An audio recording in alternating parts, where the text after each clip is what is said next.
So this past August, I attended the Good Guys Crown Jewel event, the West Coast Nationals, held at the Alameda County Fairgrounds in Pleasanton, California. And unfortunately, the trend of declining attendance and quality of the event that has been happening over the last better part of a decade is still continuing. Now, I don't know how the other events around the country are doing. I haven't been to any of those, but the West Coast Nationals is one that I've been attending since I was a toddler. I've literally been to every West Coast Nationals except for one, and that one that I did miss was because I was starting my senior year of college. And so I've been there from the beginning all the way up to its height and now seeing its decline. And unfortunately, with the way this event happened this year, I likely won't be back in the future. And so I hope this message gets to the Good Guys people, and maybe they can start doing some course corrections and improve the event in the future. But it was a pretty sad state of an event when I went there this year. Sure, they still had over 2,000 cars, but at its peak, I remember going around checking window stickers, looking for how big the event got this year, and routinely going somewhere between 3,500 and 4,000 cars. So it's potentially half the size that it used to be as far as car attendance goes. And they've also now opened it up to basically anything 25 years or older. Over the years, the event has, of course, increased the age range of cars that it allows. But now you can have a car that's model year 1998. I'm sure some people are ecstatic about that because it allows them to bring their vehicle into the show now. But unfortunately, for a lot of us diehards that have been to this event since the beginning, we see that as heading the wrong way. And I'm sure there's a number of people at Good Guys that are opening up to that because they figure, well, if we open up to newer vehicles, we get bigger attendance and we get more cars to come in. And that's simply not the case. You just end up with a bunch of newer cars and the people with the old cars don't attend. I saw that for a number of years when I was in Mopar Alley and doing their car show. We had the largest single day Mopar event on the West Coast. And as the modern Mopar muscle car started coming out, we had classes for them to come in, and we kept seeing year over year more and more of the newer cars coming, but the overall size of the event didn't grow because the classics started not coming. And the most common complaint we heard was, well, if I wanted to see these new cars, I go to the Dodge dealership and look at them at the showroom.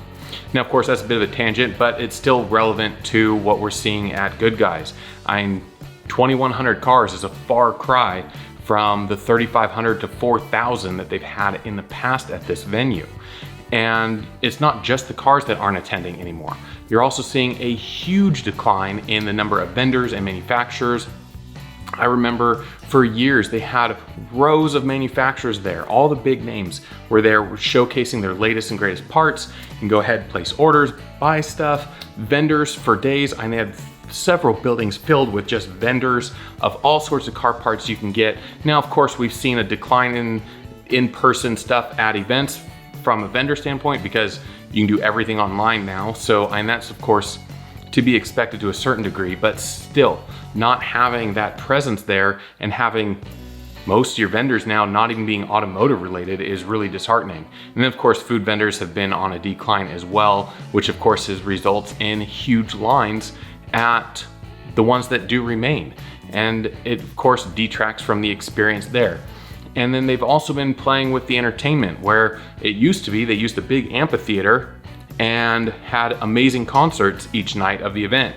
And now they have a stage set up somewhere that bands play during the day, and that's about it. You don't have the big draw, the big concert night, and you have to be out of the fairgrounds fairly early in the evening. And it's definitely not what the event that it used to be. And I'm sure you get people out there say, well, the people with the old cars just don't attend these events anymore. Well, that's also not the case. I mean, Hot August Nights is still a sellout event every year. We went this year and they had well over 5,000 cars there.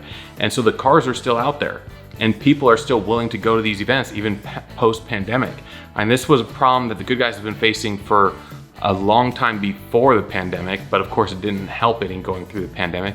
But you're seeing these other events are back to pre-pandemic levels, and yet the Good Guys, their crown jewel event, is suffering.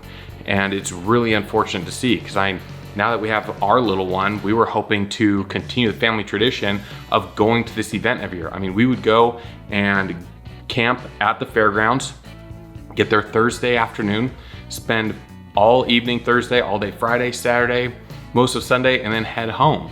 And it was a great time. We had multiple families. We all went, we all camped together, had a great time growing up together, me, my cousins, friends. It was an amazing time. And we were hoping to continue that tradition with our daughter. But with the decline of the event, I'm not sure if it's gonna last another 5 years of the way it's going, which is truly sad because it was such a staple and such an incredible experience. And honestly, like I said, I'm not gonna be back next year. We're not renewing our camping site, which we've had our same camping site for well over 10 years now, and it's marks the end of an era. And it's truly unfortunate. I'm sure, and there are a number of people out there say, well, your focus just isn't on the classic cars anymore. You do more stuff with the modern exotics, which is true. I do tend to attend more events that are geared towards the exotic cars lately, but I still love going to the classic car events and hitting those up. I like Hot August Nights this last year, had an amazing time. Had more fun at Hot August Nights for the 1 day trip that we made to Reno than the 1 day trip that I ended up making down to Good Guys.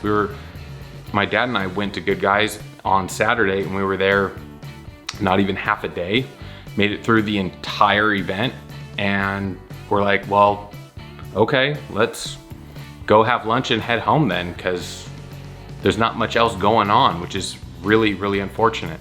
So again, and this isn't meant to be like a hit piece at Good Guys, it's more of just my reflection on seeing an end of an era, and it's really, really unfortunate. And I hope, again, like I said at the beginning, I hope that someone at Good Guys can see this video and start making some changes to the event. And opening up to more newer vehicles just isn't the answer. Because the old cars are still there, but you're losing a lot of the old cars because you open up to the new one. Because a lot of the new ones that show up, they just look like basic used cars. There's nothing to them. There's nothing fancy about them, nothing custom, nothing hot rod, nothing that screams the environment. It's just people that like, hey, it's open in 98 now. Let's go ahead and just grab our pickup or our sedan and just register and head on in, because why not? We can be part of the event now. And I understand the inclusiveness, but at the same time, if you're going for a hot rod classic car show, the last thing you want to see is a bunch of modern cars there.